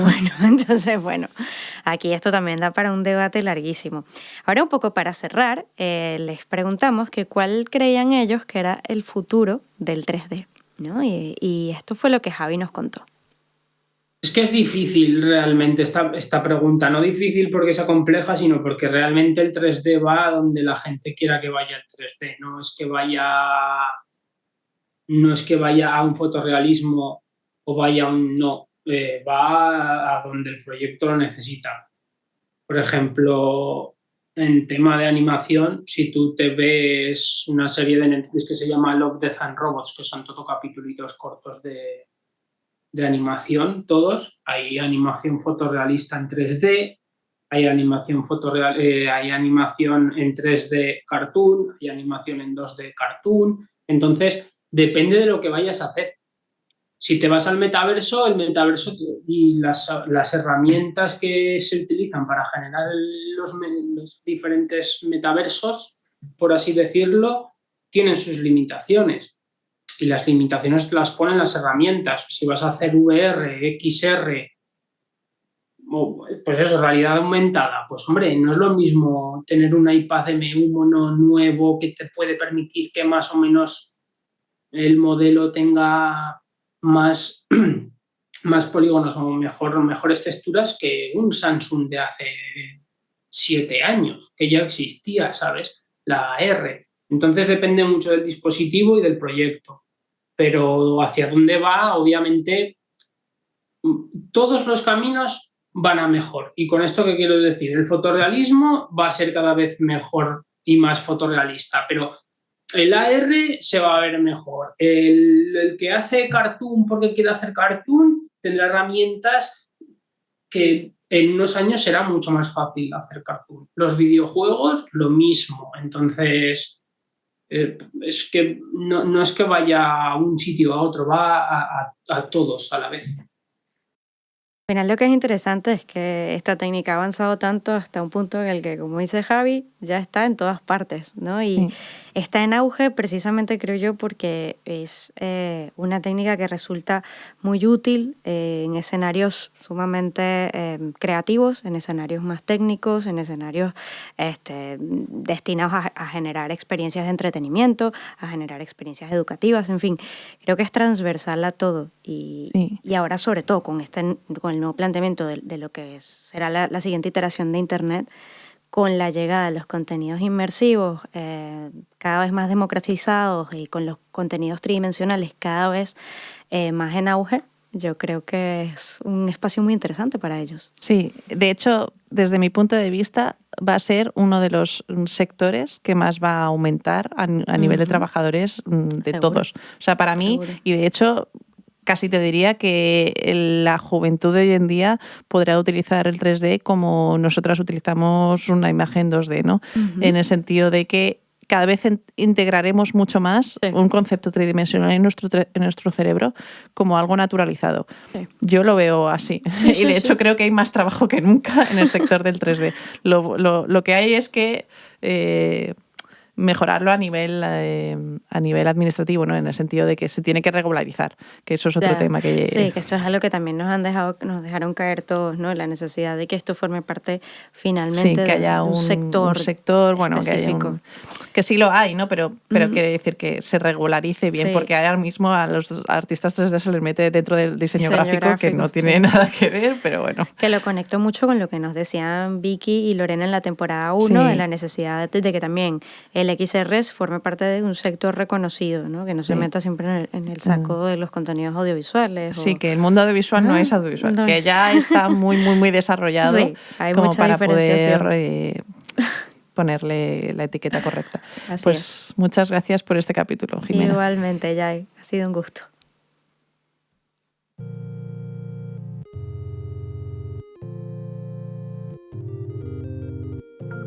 Y así termina nuestro programa de hoy. Esperamos que lo hayas disfrutado.